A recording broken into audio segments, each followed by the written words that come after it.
ಎಲ್ಲರಿಗೂ ನಮಸ್ಕಾರ. Welcome back to my channel Sonu special. ಮನೆಯಲ್ಲಿ ಹಾಲು ಇಲ್ಲದೇ ಇದ್ದಾಗ ಅಥವಾ ನಮಗೇನಾದರೂ ಸ್ವಲ್ಪ ಡಿಫ್ರೆಂಟಾಗಿ ಟೀನ ಮಾಡ್ಕೊಂಡು ಕುಡಿಬೇಕು ಅಂತ ಅನ್ನಿಸ್ದಾಗ ನಾವು ಈ ರೀತಿಯಾಗಿ ತೆಂಗಿನ ಹಾಲನ್ನು ಉಪಯೋಗಿಸ್ಕೊಂಡು ಟೀನ ಮಾಡ್ಕೊಳ್ಬೋದು. ಇವತ್ತು ನಾನು ತೆಂಗಿನ ಹಾಲನ್ನು ಉಪಯೋಗಿಸ್ಕೊಂಡು ಹೇಗೆ ಟೀ ಮಾಡೋದು ಅಂತೇಳಿ ತೋರಿಸ್ಕೊಡ್ತಾ ಇದ್ದೀನಿ. ಬನ್ನಿ ಹಾಗಾದರೆ ವಿಡಿಯೋನ ಶುರು ಮಾಡೋಣ.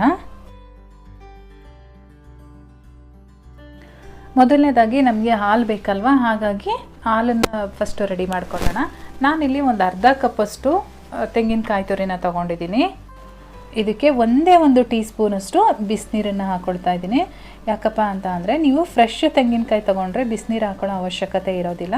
ನಾನು ಫ್ರಿಡ್ಜಲ್ಲಿ ಇಟ್ಟಿರ್ತಕ್ಕಂಥ ತೆಂಗಿನಕಾಯಿನ ತೊಗೊಂಡಿರೋದು, ಹಾಗಾಗಿ ಸ್ವಲ್ಪ ಗಟ್ಟಿ ಇರುತ್ತಲ್ವ, ಅದಕ್ಕೋಸ್ಕರ ನಾನು 1 ಟೀ ಸ್ಪೂನಷ್ಟು ಬಿಸಿನೀರನ್ನು ಸೇರಿಸ್ಕೊಂಡಿದ್ದೀನಿ. ನಿಮಗೇನಾದರೂ ಹಾಲು ಜಾಸ್ತಿ ಬೇಕು ಅಂತ ಅನಿಸಿದ್ರೆ ಇದಕ್ಕಿಂತ ಇನ್ನೂ ಸ್ವಲ್ಪ ಜಾಸ್ತಿ ತೆಂಗಿನಕಾಯಿ ತುರಿನ ತೊಗೊಂಡು ಮಿಕ್ಸಿ ಜಾರಲ್ಲಿ ಹಾಕ್ಕೊಂಡು ರುಬ್ಕೊಂಡು ಹಾಲನ್ನು ತೆಗಿಬೇಕಾಗತ್ತೆ. ನಾನಿವಾಗ 1 ಕಪ್ ಟೀಗೆ ಮಾತ್ರ ಮಾಡ್ತಿರೋದ್ರಿಂದ ನನಗಿದರಲ್ಲಿ ಅರ್ಧ ಕಪ್ ಹಾಲು ಸಿಕ್ಕಿದ್ರೆ ಸಾಕಾಗುತ್ತೆ. ಹಾಗಾಗಿ ನಾನು ಈ ರೀತಿ ಕೈನಲ್ಲೇ ಸ್ಕ್ವೀಸ್ ಮಾಡ್ಕೊಳ್ತಾ ಇದ್ದೀನಿ. ಒಂದ್ಸರಿ ಈ ರೀತಿ ಡಿಫ್ರೆಂಟಾಗಿ ಟೀನ ಮಾಡ್ಕೊಂಡು ಕುಡೀರಿ, ಚೆನ್ನಾಗಿರುತ್ತೆ. ಇವಾಗ ನೋಡಿ, ಇಷ್ಟು ಕಾಯಿ ತುರಿಲಿ ನನಗೆ ಅರ್ಧ ಕಪ್ಪಷ್ಟು ತೆಂಗಿನ ಹಾಲು ಸಿಕ್ಕಿದೆ. ಇದನ್ನು ಒಂದು ಸೈಡಲ್ಲಿ ಎತ್ತಿಟ್ಕೊಂಡು ಇವಾಗ ಟೀ ಮಾಡೋಕ್ಕೆ ಶುರು ಮಾಡೋಣ.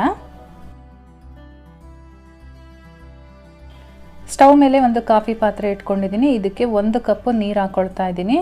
ಇದಕ್ಕೆ 3/4 ಟೀ ಸ್ಪೂನಷ್ಟು ಟೀ ಪೌಡರ್ ಹಾಕ್ಕೊಳ್ತಾ ಇದ್ದೀನಿ. ಟೀ ಪೌಡರ್ನ ಜಾಸ್ತಿ ಹಾಕೋದು ಬೇಡ. ಇದಕ್ಕೆ ಜಾಸ್ತಿ ಹಾಕ್ಕೊಂಡ್ರೆ ನಾವು ತೆಂಗಿನ ಹಾಲು ಹಾಕ್ತಾ ಇರೋದ್ರಿಂದ ಕಹಿ ಕಹಿ ಅಂತ ಅನಿಸುತ್ತೆ. ಹಾಗಾಗಿ ಒಂದು 3/4 ಟೀ ಸ್ಪೂನ್ ಸಾಕಾಗುತ್ತೆ. ಜೊತೆಗೆ ನಾನಿಲ್ಲಿ 1 ಟೇಬಲ್ ಸ್ಪೂನು ಸಕ್ಕರೆ ಹಾಕ್ಕೊಳ್ತಾ ಇದ್ದೀನಿ. ಇದನ್ನು ಬೇಕಾದರೆ ನಿಮ್ಮ ಟೇಸ್ಟಿಗೆ ಅನುಗುಣವಾಗಿ ಹಾಕ್ಕೊಳ್ಳಿ. ತುಂಬ ಸ್ವೀಟ್ ಇಷ್ಟಪಡೋದಾದರೆ 1.5 ಟೀ ಸ್ಪೂನಷ್ಟು ನೀವು ಹಾಕ್ಕೊಳ್ಬೋದು.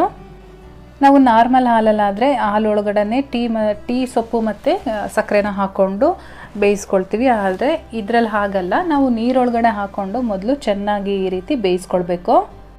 ಇವಾಗ ನಾನು ಒಂದು 3ರಿಂದ 4 ನಿಮಿಷಗಳ ಕಾಲ ಬೇಯಿಸ್ಕೊಂಡಿದ್ದೀನಿ. ಇವಾಗ ನಾವು ತೆಗೆದಿಟ್ಕೊಂಡಿದ್ವಲ್ಲ ತೆಂಗಿನ ಹಾಲು, ಅದನ್ನು ಇದರೊಳಗಡೆ ಸೇರಿಸ್ಕೊಳ್ತಾ ಇದ್ದೀನಿ. ಈ ಹಾಲು ಹಾಕಿದ ಮೇಲೆ ನಾವು ಮತ್ತೆ ಜಾಸ್ತಿ ಹೊತ್ತು ಕುದಿಸ್ಬಾರ್ದು.